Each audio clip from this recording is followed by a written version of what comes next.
कोई फर्क है? सिर्फ 4 दीवारी बनी हुई है और उसमें 4 बेड है। 4 बेड? रूममेट्स रूमीज से होमीज बन जाते हैं और वो कमरा तुम्हारा घर बन जाता है कि एमबीबीएस लाइफ में और तुमने बंक नहीं किया तो फिर क्या किया। एक दिन पहले 5 किलो की किताब पूरी कवर हो जाती है। जितना स्ट्रेसफुल नीट एग्जाम होता है उतना ही कंफ्यूजिंग काउंसलिंग वाला फेज होता है। ऑल इंडिया में एम्स सबसे पहले सबकी प्रेफरेंस होती है। काउंसलिंग के टाइम पे क्या क्या गलतियां नहीं करनी चाहिए? सेकंड काउंसलिंग में ऐसा होता है कि तुम्हें अगर उससे बेटर कॉलेज चाहिए, बिल्कुल चाहिए। ये बैठ तो गई ट्रेन में, अब ना हमारे पास टिकट है, ओ शिट ये तो मैं भूल गई हूँ, किस्मत ऐसी थी कि टीटी आ भी गया। इतना रैंडम, तो ये गलती आपको नहीं करना है कि फ्रेशर पार्टी सबसे अमेजिंग फेस्ट होता है, 6 दिन फेस्ट चलता है। 6 दिन लड़कियां ही बेहाल होती है और लड़के ब्रेव होते हैं। लड़के भी कई बार टेबल के नीचे मिलते हैं बेहोश पड़े। कमजोर दिल वाले इससे भी डर जाए तो अलग बात है। अगर लगा एग्जाम देके काम खत्म हो गया है तो बेटा काउंसलिंग ने बोला सरप्राइज। हेलो दोस्तों, स्वागत है आपका brand new episode of PJ sir show में। तो मैं आपका होस्ट एंड दोस्त पुलकित जैन आज लेके आया हूं आपके लिए नीट एग्जाम के बाद वाली जर्नी। और हमारे साथ जुड़ी है एक super inspiring guest Vishakha Jain, जिन्होंने नीट क्रैक किया था और उसके बाद राजस्थान के one of the best medical college SMS Jaipur में अपने एमबीबीएस की जर्नी परस्यू कर रही है। तो मैं आपको मिलवाता हूं विशाखा से और हम सुनते हैं नीट एग्जाम के बाद वाली जर्नी, वो एग्जाम के बाद रिलैक्सिंग फेज, वो काउंसलिंग वाला फेज और कॉलेज लाइफ में वो एंट्री। हेलो विशाखा, कैसे हो आप? बढ़िया सर। स्वागत है आपका हमारे इस शो में। Thank you sir. अच्छा, तो जब नीट का पेपर चल रहा होता है तब तो खैर अलग ही टेंशन वाले जोन में होते हैं, लेकिन जब पेपर देके बाहर निकले थे तब कैसा लगा था? बस इस बार तो सिलेक्शन हो गया, या होप सो हो जाए, या ये भगवान इस बार तो बचा लेना? सर सच बताऊं तो मैं तो सारे क्वेश्चन अटेम्प्ट करके आई थी, तो मुझे तो लग रहा था कि हो सकता है सारे सही हो सारे जाएं। क्वेश्चंस? हाँ सर। पर थोड़ा सा तो डाउट रहता ही है, सेल्फ डाउट की हो सकता है मैंने कुछ मिस्टेक कर रखी हो, सिली मिस्टेक्स की वजह से मेरे मार्क्स ना कम रह जाए। तो वो दोनों मिक्स सिचुएशन थी कि हाँ हो भी सकता है और थोड़े कम मार्क्स भी रहेंगे। तो जब हम पेपर वापस आके कैलकुलेट करते हैं कि इसे, तब जाके थोड़ा ऐसे पता चलता है कि हाँ हम किस पोजीशन पे हैं। तो जब मैंने की मैच करी तो थोड़ा सा कम ही रह गए थे मार्क्स, क्योंकि मैंने थोड़ी बहुत सिली मिस्टेक्स कर दी थी। जब की से चेक करते हैं तब पता लगता है कि एग्जाम में क्या क्या ब्लंडर्स किए, क्या क्या सिली मिस्टेक करी है। हाँ, पेपर तक तो कुछ समझ ही नहीं आता कि बस करके आ रहे हैं, तो मिक्स फीलिंग होती है। रियलिटी चेक तो की मिलाने के बाद ही पता चलता है। तो जैसा कि आपने बताया कि आपने की से लगभग अप्रॉक्स मार्क्स तो कैलकुलेट कर लिए थे, हाँ। लेकिन उसके बाद जब रिजल्ट वाला फेज आता है, वो स्क्रीन पे जब नाम आता है, रैंक आती है, तो उसके बाद आपका क्या फील था? और स्क्रीन फ्रीज हो गई थी या आप फ्रीज हो गए थे? सर वैसे तो हमें पता होता है कि इतने मार्क्स आने वाले हैं, पर जब उस स्क्रीन पे देखते हैं कि हाँ ये जो रियलिटी है सच में हमें दिख रही है, अब इसके बाद तो और कुछ ब्लंडर नहीं होने वाला, ये अब जो है वो इसके बाद हकीकत तो है। कॉलेज मिलेगा ही मिलेगा। तो हाँ, वो उस टाइम स्क्रीन भी फ्रीज हो जाती है और हम खुद भी फ्रीज हो जाते हैं और आसपास की दुनिया भी फ्रीज ही लगती है। तो वो अलग ही फील होता है उस टाइम। तो जब नीट की प्रिपरेशन वाली जर्नी में होती है, स्टूडेंट तो अपनी जर्नी में होता ही है, लेकिन उसके साथ साथ पेरेंट भी उस स्ट्रेस, उस एंजाइटी में रहता है। और जब एग्ज़ाम ख़त्म होता है तो स्टूडेंट के साथ साथ पेरेंट को भी लगता है कि हाँ हमारा भी एग्ज़ाम ख़त्म हो गया है। उसके बाद जब रिज़ल्ट आया था और तुमने अपनी रैंक बताई, तो तुम्हारे पेरेंट्स का क्या एक्सप्रेशन था, क्या फीलिंग थी? वो तो बहुत ज़्यादा खुश हो गए थे, लाइक बहुत इमोशनल भी हो गए थे। जितना वो एक्सप्रेस नहीं कर पा रहे थे उससे ज़्यादा कहीं वो खुश थे कि हाँ हमारी बेटी अब फाइनली डॉक्टर बनेगी। तो उन्होंने हमारे हमारे साथ साथ पूरा स्ट्रगल कराया 4 साल, तो उनको भी एक रिलीफ मिलता है कि हाँ बस अब और कुछ दिक्कतें नहीं देखनी पड़ेगी। कई बार पेरेंट्स के साथ तो ऐसा होता ही है कि वो बोल नहीं पाते और उनके एक्सप्रेशंस उनसे ज़्यादा बोल जाते हैं। हाँ, तो मेन पेरेंट्स का अगर सपोर्ट नहीं होता है तो हम कुछ नहीं कर सकते। इवन मम्मी पापा, बड़े पापा, बड़ी मम्मी, सब ने मुझे बहुत ज़्यादा सपोर्ट करा है, तभी मैं आज इस मुकाम पे हूँ। तो इमोशनल नोट से बढ़ते हैं नेक्स्ट फेज की तरफ, क्योंकि बच्चा पेपर देके ना बड़े रिलैक्स जोन में आ जाता है, फन वाले जोन में आ जाता है। जितना स्ट्रेसफुल नीट एग्जाम होता है उतना ही कंफ्यूजिंग काउंसलिंग वाला फेज होता है। तो आखिर काउंसलिंग में होता क्या क्या है, क्या क्या स्टेप्स होते हैं, और आपने क्या स्ट्रेटजी अपनाई थी काउंसलिंग के लिए? तो काउंसलिंग का फेज़ होता तो बहुत क्रूशियल है। हमें लगता है कि नीट का पेपर हो गया, अब हम फ्री हैं, पर नहीं, पिक्चर अभी बाकी है मेरे दोस्त, अब आएगा काउंसलिंग। तो काउंसलिंग में ऐसा होता है कि तुम्हें पहले चॉइस फिल करनी होती है अपने कॉलेजेस की। जो सिस्टम होता है वो अपनी रैंक के अकॉर्डिंग हमें कॉलेजेस प्रोवाइड करता है, तो वो थोड़ा सा स्ट्रगल तो उसमें फेस करना होता है। जैसे क्या क्या फेजेस होते हैं, state counselling, all India counselling? तो जो काउंसलिंग होता है वो ऑनलाइन प्रोसेस होता है। ठीक तो है। इसमें 2 तरह की काउंसलिंग्स होती है, ऑल इंडिया काउंसलिंग और state counselling. All India counselling में 15% कोटा मिलता है और स्टेट काउंसलिंग में 85% कोटा मिलता है, और इन दोनों के ही 3-3 राउंड्स होते हैं। अच्छा। हाँ, तो ऑल इंडिया काउंसलिंग में हम जो ऑल इंडिया की जितनी भी कॉलेजेस है वो भरते हैं, और स्टेट काउंसलिंग में हम स्टेट की जो कॉलेजेस है वो उनको भरते हैं। भरते हैं। तो ये सब भरने के बाद हमें जो कॉलेजेस मिलते हैं फिर। तो आपने, क्योंकि पहले ऑल इंडिया काउंसलिंग होती है, तो आपने ऑल इंडिया काउंसलिंग के लिए क्या क्या कॉलेजेस सेलेक्ट किए थे? तो ऑल इंडिया में एम्स सबसे पहले सबकी प्रेफरेंस होती है। तो हाँ। मैंने भी सबसे पहले एम्स दिल्ली भरा था, फिर एम्स जोधपुर भरा था, फिर एम्स ऋषिकेश भरा था। फिर दिल्ली की कॉलेजेस है वो ज़्यादा इम्पोर्टेंट होती है, तो मैंने VMMC और मौलाना आज़ाद भरी थी। उसके बाद मैंने SMS जयपुर भरा था, और बाकी के कॉलेजेस फिर मैंने अपने अकॉर्डिंग जो पास के एरिया के थे मैंने उस अकॉर्डिंग भरे थे, और जो टॉप कॉलेजेस थे। और जो फर्स्ट काउंसलिंग स्टेट वाली होती है, उसके पहले ऑल इंडिया काउंसलिंग में आपको पता लग जाता है कौन सा कॉलेज अलॉट हुआ है? हाँ, ऑल इंडिया काउंसलिंग और स्टेट काउंसलिंग अल्टरनेट होती है। जैसे ऑल इंडिया का फर्स्ट राउंड होता है, उसके बाद स्टेट काउंसलिंग का फर्स्ट राउंड होता है। तो ऑल इंडिया में तुम्हारा रिजल्ट आ जाता है, उसके बाद तुम स्टेट काउंसलिंग भरते हो। तो आपको जब ऑल इंडिया आपने भरा था, उसके बाद आपको कौन सा कॉलेज अलॉट हुआ था? मुझे ऑल इंडिया में भी SMS ही मिला था। अच्छा। हाँ। और उसके बाद आपने फिर स्टेट काउंसलिंग हाँ, में पार्टिसिपेट किया था? स्टेट में भी मुझे SMS ही मिला था। उसका क्या आपका प्रायोरिटी का ऑर्डर था? स्टेट काउंसलिंग में जो स्टेट की कॉलेजेस थी वो भरी थी। सबसे पहले SMS भरी थी, SMS जयपुर। उसके बाद मैंने भरी थी SNMC जोधपुर। उसके बाद SPMC बीकानेर, और फिर JLN अजमेर, RNT उदयपुर, और RUHS जयपुर भरी। तो इसमें भी आपको फिर, क्योंकि टॉप कॉलेज SMS जयपुर ही था, हाँ, तो इसमें तो फर्स्ट रैंक वाला ही मिल गया था। और एम्स कॉलेज तो स्टेट में नहीं भर सकते नहीं हैं? भर सकते क्योंकि एम्स कॉलेज सेंट्रल गवर्नमेंट के अंडर आता है, तो हम स्टेट काउंसलिंग में नहीं फिल कर सकते। ये सिर्फ ऑल इंडिया काउंसलिंग के अंडर आते हैं। अच्छा। तो फर्स्ट काउंसलिंग में आपको अलॉट हो गया था SMS जयपुर। फिर सेकंड काउंसलिंग पे आते हैं। हाँ, फिर ऑल इंडिया काउंसलिंग सेकंड में मैंने फिल करा था, तो वापस मैंने एम्स कॉलेजेस भरे थे और उसके साथ SMS भी भरा था।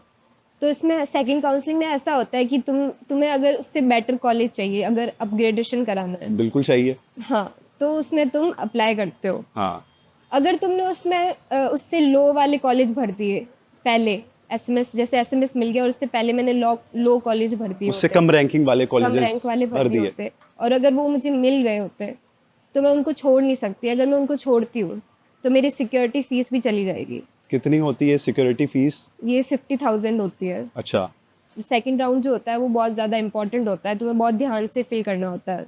क्योंकि उससे लो कॉलेज मिला तो आप उसको तो बिल्कुल एक्सेप्ट कर नहीं सकते हैं। तो उसको रिजेक्ट करेंगे तो सिक्योरिटी भी जाएगी, और जो आपको कॉलेज पहले मिला था वो भी चला जाएगा। हाँ, तो सिक्योरिटी तो जाएगी। अगर तुम थर्ड काउंसलिंग में अप्लाई कर सकते हो पर तुम्हारी सिक्योरिटी का लॉस होगा, इससे अच्छा तुम पहले से ध्यान रख के भरो। तो इसका मतलब सेकंड वाली काउंसलिंग में सिर्फ उन्हीं कॉलेजेस को फिल करना है जो पहले कॉलेज मिले हैं उससे ऊपर वाले ऑर्डर के कॉलेजेस। तो सेकंड काउंसलिंग में भी आपको SMS जयपुर ही मिला? हाँ। फिर थर्ड काउंसलिंग का तो? नहीं, थर्ड काउंसलिंग मैंने कराई नहीं, क्योंकि थर्ड काउंसलिंग उनको मिलती है या तो तुम्हें कॉलेजेस नहीं मिले हैं या तो तुमने सेकंड राउंड में छोड़ दिया उस कॉलेज को, तो तुम्हारी सिक्योरिटी फीस तो चली जाएगी, पर तुम अप्लाई कर सकते हो, तो वो नुकसान ही है तुम्हें। तो जिसको फर्स्ट और सेकंड राउंड में कॉलेजेस नहीं मिलते हैं, सिर्फ वो ही थर्ड काउंसलिंग में पार्टिसिपेट कर सकते हाँ, हैं। और जिसने सेकंड राउंड में छोड़ दिया है हम्म। तो वो थर्ड में अप्लाई कर सकता हूँ। काउंसलिंग के टाइम पे क्या क्या गलतियां नहीं करनी चाहिए? काउंसलिंग के टाइम मेनली इन मिस्टेक्स का ध्यान रखना चाहिए, जैसे कि तुम बिना रिसर्च करे कॉलेज नहीं भर सकते हो, और जब चॉइस फिल करते हो तो वो बहुत ध्यान से चॉइस फिल करनी चाहिए ताकि तुम्हें गलत कॉलेज ना मिल जाए तुम्हारी रैंक के अकॉर्डिंग। और जब पोर्टल डेट्स आती है तो उनका बहुत अच्छे से ध्यान रखना होता है कि कब तुम्हारा रिजल्ट आ रहा है, कब तुम्हें चॉइस फिल करना है, कब चॉइस लॉकिंग करना है। तो क्योंकि वो डेट अगर मिस हो गई तो फिर वो कॉलेज फिल ही नहीं कर सकते आप। हाँ, तो उसका बहुत ध्यान रखना चाहिए। और तुम्हें अगर तुम्हारे नंबर्स के अकॉर्डिंग सही कॉलेज मिल गई और अगर तुमने छोड़ दी तो तुम्हारा ही नुकसान है। तो इन सब चीज़ों का ध्यान रखना चाहिए। और आफ्टर काउंसलिंग आपको कॉलेज मिल गया, तो उसके बाद कॉलेज जाते वक्त आपको क्या क्या डॉक्यूमेंट्स का ध्यान रखना होता है? हाँ, जब तुम्हें कॉलेज अलॉट होता है तो उसमें प्रोविज़न जो अलॉटमेंट लेटर मिलता है, उसमें सारे जो डॉक्यूमेंट्स होते हैं वो लिखे होते हैं। जैसे कि जैसे कि 10th और 12th की मार्कशीट, हाँ। नीट का एडमिट कार्ड, अलॉटमेंट लेटर और जो तुम्हारा डोमिसाइल सर्टिफिकेट है और कास्ट सर्टिफिकेट है और हाँ, टीसी। क्योंकि मेरे साथ हो चुका है ये गड़बड़ क्या गड़बड़? कि मैंने बहुत ज़्यादा एक्साइटमेंट में वो चीज़ ध्यान नहीं दी कि लेके जाना है। मतलब मेरे पास वो खो गई थी, पर मुझे वो ध्यान रखना चाहिए था पहले कि इस चीज़ का पहले लेके आ सकती थी मैं। कौन सा डॉक्यूमेंट? टीसी, अच्छा। Transfer certificate. तो जब मैं वहाँ पहुँची तब मुझे पता चला कि ओह शिट! ये तो मैं भूल गई हूँ। तो फिर मेरे पापा को फिर जयपुर से कोटा जाना पड़ा और मुझे वहाँ अकेले जयपुर में रहना पड़ा होटल में। तो वो बहुत ज़्यादा हेक्टिक फ़ेज़ था। और टीसी तो फिर स्कूल से मिलती है? हाँ, तो वो स्कूल में फिर उन्होंने रिक्वेस्ट करके फिर उन्होंने दूसरी टीसी निकलवाई। और अगर उसमें टाइम लग जाता तो वो फर्स्ट राउंड तो निकल जाता, तो दिक्कत हो जाती। फिर सेकंड राउंड के लिए तुम्हें वापस अप्लाई करना पड़ता और वो ज़्यादा हेक्टिक हो जाता। तो एक्साइटमेंट में अपने डॉक्यूमेंट्स ले जाना नहीं हाँ, भूलना है। उसको डबल बार चेक करो पर डबल सारे ट्रिपल चेक करना है, टिक मार्क करना है, और वो सब ध्यान रखना है, वरना वो काउंसलिंग में हो सकता है कि आपको कॉलेज अलॉट हो गया है, उसके बाद भी एडमिशन ना हो, तो वो कितना स्ट्रेस वाला फेज रहा होगा। पापा वो बहुत ज़्यादा स्कूल गए स्ट्रेसफुल हैं था। और आप एसएमएस में ही थे। कहाँ रुके थे? कॉलेज में ही थे? नहीं, मैं तो होटल लेके रुकी थी, पर अच्छा। अकेले रहना वो थोड़ा पहली बार हम जाते हैं तो थोड़ा ऐसे लगता तो है कि अकेले कैसे रहेंगे वगैरह। वो दिमाग में ये चल रहा होगा और अगर स्कूल रोना से भी आ टीसी नहीं जाता मिली है तो फिर कि क्या होगा। हाँ। तो क्योंकि काउंसलिंग वाला फेज आपने एक्सपीरियंस किया है, और तो ऐसी क्या प्रो टिप है जो आप देना चाहेगी जो अभी इस काउंसलिंग वाले फेज में स्टूडेंट्स हैं उनके लिए? जो भी काउंसलिंग करवाएंगे तो उनको सबसे पहले रिसर्च करके रखनी चाहिए, मेरा ये मानना है। क्योंकि मैंने जब काउंसलिंग कराई थी तो मैंने जब काउंसलिंग की डेट आई तभी उस पे ज़्यादा फोकस करा था, तो मुझे ज़्यादा दिक्कत आई थी। एग्जाम देके मतलब फ्री हो गए थे? हाँ, मैं तो एकदम चिल्ली हो गई थी कि अब कुछ नहीं करना है, बस क्या किया नीट के पेपर के बाद? ऐसा क्या किया? बस फ़ोन चलाया है, फ़ोन चलाया है।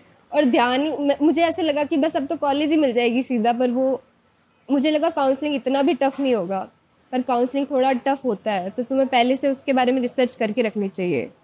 सबकी प्रायोरिटी भी अलग अलग होती है, कोई सिटी वाइज चुनता है हाँ। और कोई कॉलेज वाइज चुनता है। हाँ, अगर तुम्हारा कोई सीनियर है, तुम्हारा कोई जानकार है, तुम उनसे पहले सलाह लेके रखो कि क्या-क्या प्रायोरिटी लिस्ट होती है कॉलेजेस की, तो वो ज़्यादा बेटर रहता है। या तुम टेलीग्राम या यूट्यूब से जो ऑथेंटिक साइट्स वगैरह होती है, उन पे जाके भी चेक कर सकते हो। आपने किया था इन चैनल्स पे जाके सर्च कॉलेजेस हाँ, के मैंने लिए? भी थोड़ा, मुझे बहुत ज़्यादा दिक्कत हुई थी क्योंकि मैंने लास्ट टाइम किया था। अगर तुम स्टार्टिंग में करोगे, तो तुम्हारे लिए बेनिफिशियल होगा। तो ये गलती आपको नहीं करना है कि लास्ट टाइम पे काउंसलिंग टाइम पे एक्टिव होना है। एग्ज़ाम ख़त्म हो गया है तो अपने फ़न मोड में रहिए, लेकिन साथ में काउंसलिंग पे उतना ही ध्यान दीजिए और अपनी प्रायोरिटी लिस्ट को पहले से ही सेट कर लीजिए। तो स्टेट काउंसलिंग और ऑल इंडिया काउंसलिंग होती है, तो अगर तुम्हें एक राउंड में नहीं मिलता है, स्टेट में नहीं मिलता है, तो ऑल इंडिया के लिए तुम्हें प्रिपेयर रहना चाहिए। तो बैकअप हमेशा रखना चाहिए ताकि तुम्हें बाद में दिक्कत ना हो।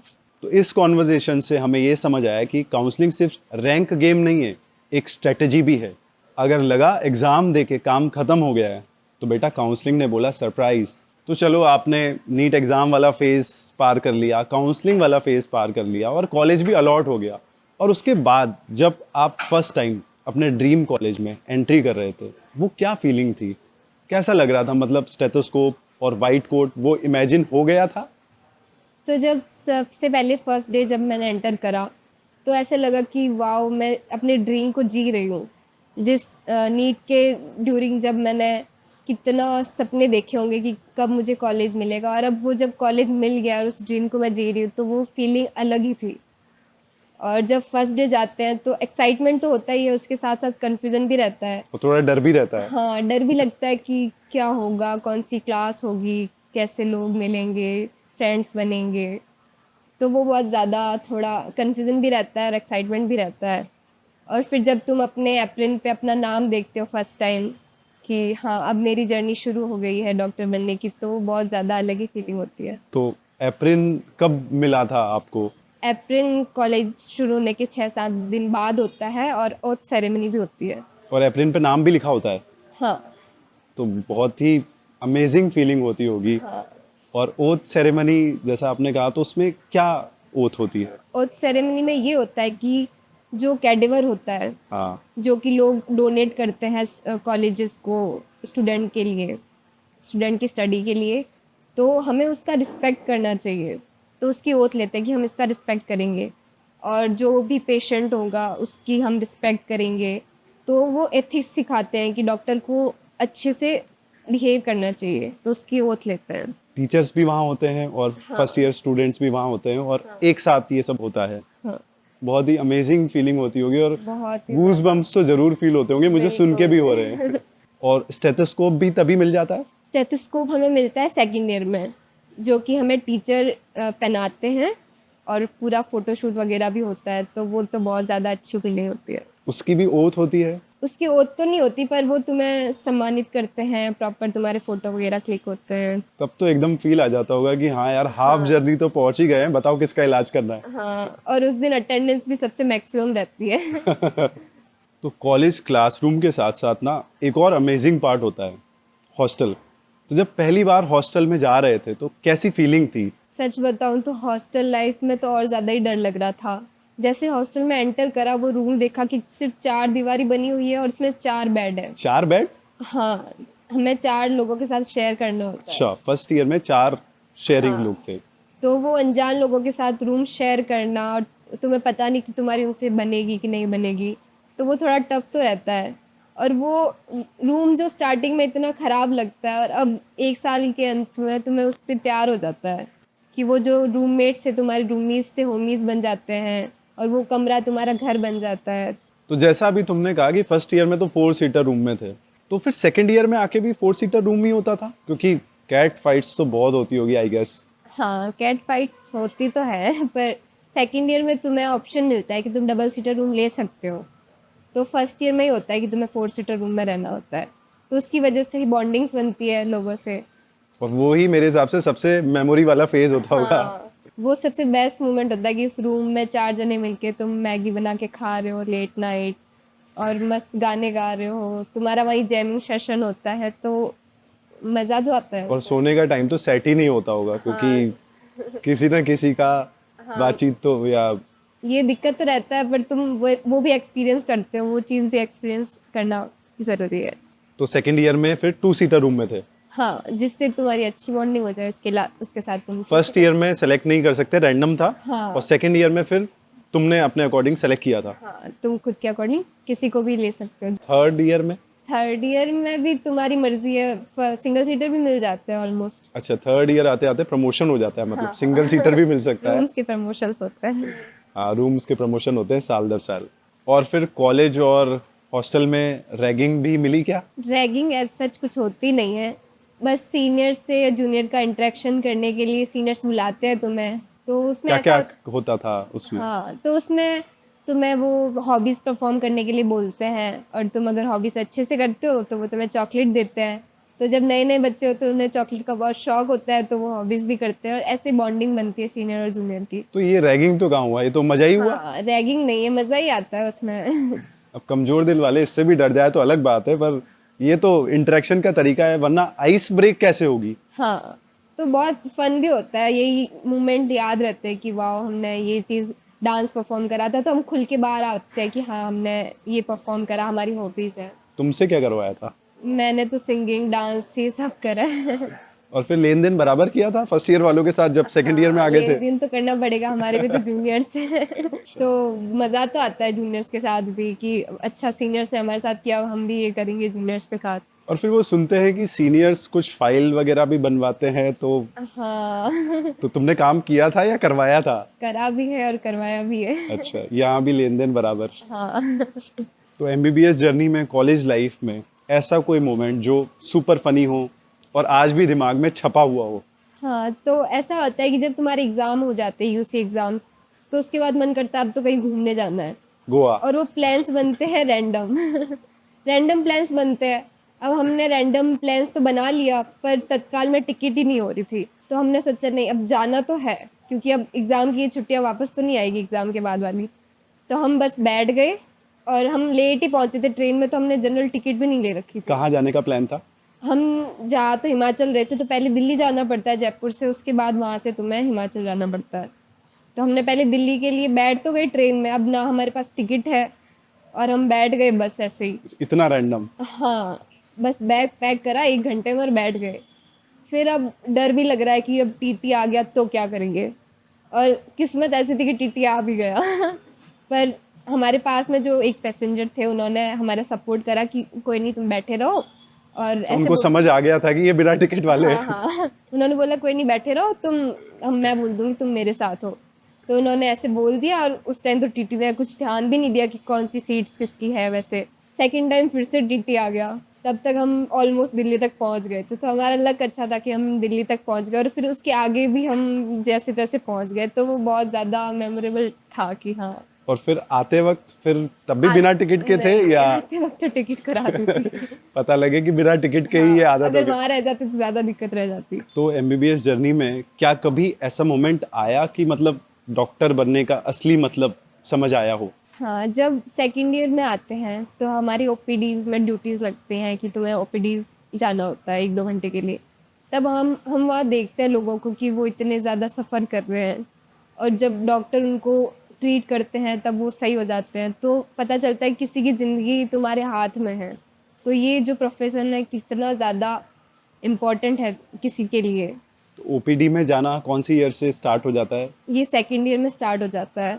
मेन सेकंड ईयर में कम होता है, लाइक थर्ड ईयर में थोड़ा बहुत होता है, फाइनल ईयर में थोड़ा होता है। इंटर्नशिप में तुम्हें फुल टाइम ड्यूटी देनी पड़ती है वो। तो विशाखा, आप 2-3 साल कोटा में कोचिंग्स में पढ़े हैं और अब एमबीबीएस की जर्नी में हैं। तो कोटा कोचिंग के जो टीचर्स थे उनका समझाना, उनका एक्सप्लेनेशन, और अभी जो एमबीबीएस वाले टीचर्स हैं, तो क्या कोई फ़र्क है? हाँ सर, फ़र्क तो होता है। कोचिंग के जो सर थे वो हमें बहुत ज़्यादा मोटिवेट करते थे, तुम्हें पढ़ना है वैसे, और तुम्हें कुछ भी दिक्कत होती थी तो तुम उनके पास जाके शेयर कर सकते हो। पर कॉलेज में ऐसा नहीं होता कि जो टीचर होते हैं वो किसी पे इतना ध्यान नहीं देते, वो सिर्फ पढ़ाते हैं और चले जाते हैं, और तुम्हारा इतना इंटरेक्शन नहीं होता, और जितना इंटरेक्शन ना हो वो ज़्यादा बेटर भी होता है। और समझाने का तरीका? समझाने का तरीका कोचिंग टीचर का तो ऑब्वियसली ज़्यादा बेटर होता था, क्योंकि वो अपना पूरा एफर्ट्स डालते थे, क्योंकि बच्चों को सिलेक्शन दिलाना होता है नीट यूजी में, और एमबीबीएस में ऐसा कुछ होता नहीं है। तो टीचर्स इतना ध्यान नहीं देते, और टीचर पढ़ने वाले भी बच्चे नहीं होते। एमबीबीएस में जाके सब मज़े ही करते हैं फर्स्ट ईयर सेकेंड ईयर में। खुद स्टूडेंट्स भी वहाँ चिल हो जाते हैं। हाँ तो ये तो मेरी नज़र में तो ये नीड ऑफ द आवर है, क्योंकि जो नीट प्रिपेयर वाला स्टूडेंट होता है, एक उसका माइंडसेट अलग होता है, उसको चीज़ें परोस के रखी जाती है तभी उसके समझ आती है। और एमबीबीएस वाली जर्नी में वो खुद इतना कैपेबल हो जाता है कि सेल्फ स्टडी वाला फेज भी आ जाता है, क्योंकि वो एग्ज़ाम के एक दिन पहले पढ़ना वो भी तो कॉलेज में जाके ही सीखते हैं। हाँ तो मुझे लगता है ये कॉलेज के टीचर्स की वजह से ही तो ये टैलेंट स्टूडेंट में आता है कि एक दिन पहले 5 किलो की किताब भी पूरी कवर हो जाती है। हाँ, इसके पॉजिटिव और नेगेटिव फैक्टर दोनों होते हैं। जैसे कि तो हमने एमबीबीएस में सेल्फ स्टडी करना सीख लिया है, क्योंकि आगे नीट पीजी के लिए तुम्हें खुद से ही पढ़ना पड़ेगा। तो ये अच्छा ही, तुम पहले से ही सीख रहे हो। क्योंकि आगे तो अब जो भी है वो सेल्फ स्टडी से ही सीखोगे, खुद से ही सीखोगे। तो ये कॉलेज, और मुझे लगता है कि ये कॉलेज के टीचर्स की वजह से ही होता है। हाँ, तो कहीं ना कहीं वो भी हेल्पफुल रहते ही है सेल्फ लर्निंग के लिए। तो अब इसके आगे क्या प्लान्स हैं, और एक छोटी सी एडवाइस जो नीट के लिए अभी जिनका प्रिपरेशन वाला टाइम चल रहा है? आगे एमबीबीएस ख़त्म होने के बाद तुम्हें नीट पीजी भी देना होता है, तो उसके लिए प्रिपरेशन करो। तो मेरी तो प्रायोरिटी रेडियो और डर्मा है, फर्स्ट रेडियोलॉजिस्ट और सेकंड डर्मा। फर्स्ट रेडियोलॉजिस्ट, हाँ, क्योंकि इसमें तो पैसे की बारिश होती है। वैसे डर्मा क्यों आपने सोचा हुआ है? डर्मा में इतना ज़्यादा इमरजेंसी के केस नहीं होते और थोड़ी रिलैक्स लाइफ होती है। तो क्योंकि मैंने ये देखा है कि ज़्यादातर जो गर्ल्स होती है एमबीबीएस की जर्नी में वो सोच के रखती है डर्मा। और नीट यूजी के स्टूडेंट्स को मैं यही बोलना चाहती हूँ कि तुम ज़्यादा लोड मत लो, क्योंकि अगर तुम्हारा सिलेक्शन हो भी जाएगा तो तुम्हें आगे भी पढ़ना ही है, और नहीं होता है तो भी कोई दिक्कत नहीं है, तुम अच्छे से अपनी लाइफ एंजॉय करोगे। पढ़ना और सीखना तो वैसे ये तो लाइफ की जर्नी का मतलब ये तो चलता ही रहता है, हर फेज में पढ़ना और सीखना ये तो चलता ही रहता है, चाहे आप किसी भी जर्नी में हो। तो हमारे नए सेगमेंट की तरफ बढ़ते हैं, मिथ या ट्रुथ, और मैं सवालों की बारिश शुरू करता हूँ। तो विशाखा, मेरा पहला सवाल, डाइसेक्शन हॉल में लड़कियां ही बेहाल होती है और लड़के ब्रेव होते हैं, मिथ या रियलिटी? बिल्कुल मिथ है ये। बेहोशी जेंडर देख के तो नहीं आती है। मतलब लड़के भी बेहोश होते हाँ, हैं? लड़के भी कई बार टेबल के नीचे मिलते हैं बेहोश पड़े। तो लड़कियां भी बहुत स्ट्रांग होती है, तो सिर्फ जो कमजोर दिल वाले होते हैं वही बेहोश होते हैं। और तुम्हारा क्या था जब फर्स्ट टाइम डाइसेक्शन हॉल गए थे? मैं तो कमजोर दिल वाली नहीं हूँ। अच्छा। एमबीबीएस स्टूडेंट्स हर वक्त बस सीरियस और नर्डी होते हैं, मिथ या रियलिटी? बिल्कुल मिथ है। इवन दो अपोजिट ही होता है इसमें, कि फन ज़्यादा होता है और पढ़ाई कम होती है। कि एमबीबीएस के जो स्टूडेंट जितना फन करता है ना, उतना कोई नहीं कर सकता। और एमबीबीएस में एक ही मोटो होता है, have fun with the process. तो फन बहुत ज़रूरी है। फॉर्मेलिन की स्मेल सिर्फ फर्स्ट डे ही डिस्टर्ब करती है, मिथ या रियलिटी? मिथ ही है, क्योंकि फॉर्मेलिन की बहुत ही इरिटेटिंग स्मेल होती है, और उसी की वजह से हम पूरे साल डाइसेक्शन हॉल जाने के लिए बहुत ही मरते मरते जाते थे वहाँ। फर्स्ट ईयर सबसे टफ होता है, बाकी सब चिल है, मिथ या रियलिटी? जब फर्स्ट ईयर में जाते हैं तब तो लगता है कि फर्स्ट ईयर बहुत टफ है, पर जब सेकंड ईयर में आते हैं तब लगता है कि फर्स्ट ईयर तो बहुत इजी था। और जब थर्ड ईयर में आते हैं तो लगता है कि सेकंड ईयर इजी था। तो ये एकदम मिथ ही है कि फर्स्ट ईयर टफ होता है, फर्स्ट ईयर इजी होता है सबसे ज़्यादा। फ्रेशर्स पार्टी के बाद सब दोस्त बन जाते हैं, मिथ या रियलिटी? ये रियलिटी है कि फ्रेशर पार्टी सबसे अमेजिंग फेस्ट होता है एमबीबीएस कॉलेज का। तो इसमें इंटरेक्शन होता है बहुत ज़्यादा लोगों के, बैचमेट्स के बीच में, और सीनियर जूनियर के बीच में भी होता है।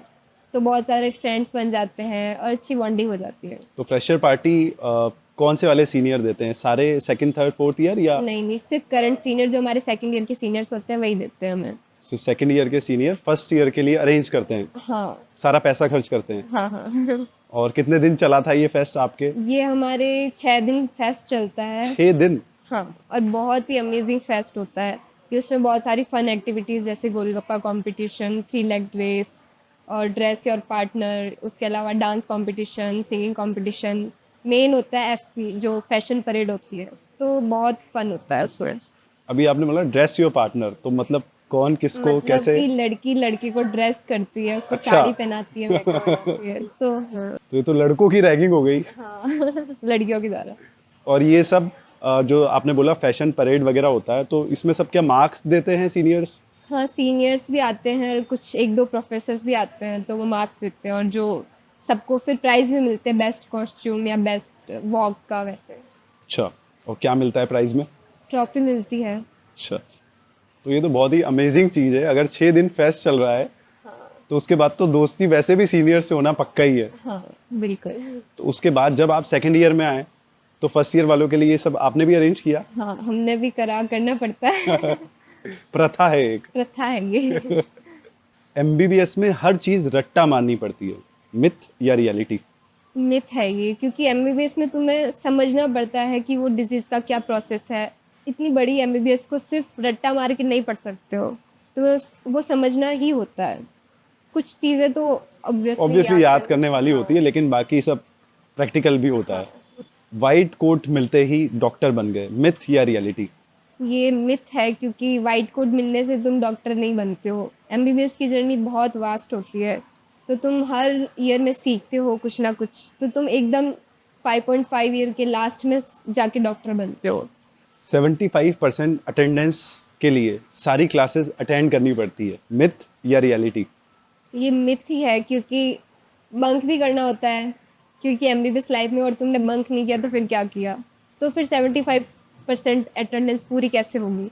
तो जो हमारे दोस्त होते हैं वो प्रॉक्सियाँ लगाते हैं हमारी, इसी की वजह से हमारी 75% हो जाती है। हमेशा प्रॉक्सी लग जाती है, टीचर्स पकड़ते नहीं है? नहीं, पकड़े भी जाते हैं कभी कभी, उन बेचारों को भी नहीं लगती, और हमारी तो लगेगी नहीं क्योंकि हम तो आए ही नहीं है। तो फिर तो वो सुधर जाते होंगे, फिर तो प्रॉक्सी नहीं लगाते होंगे? नहीं, तब भी लगाते हैं। दोस्त बहुत अच्छे दोस्त होते हैं तो वो प्रॉक्सी लगाते ही हैं।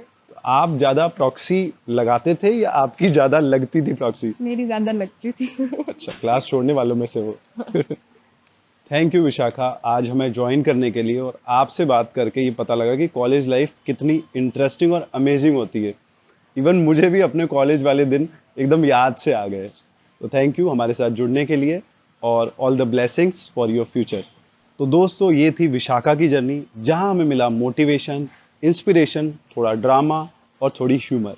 अगर आपके मन में भी कोई सवाल है तो कमेंट करके ज़रूर बताइए, मैं अगले एपिसोड में उसको इंक्लूड करूँगा। अगला एपिसोड लेके हम फिर मिलेंगे एक नई नीट की कहानी के साथ। तो अगर आपके पेपर हो गए हैं तो चिल करें, रिलैक्स करें, लेकिन हाँ, काउंसलिंग का खास ध्यान रखना है।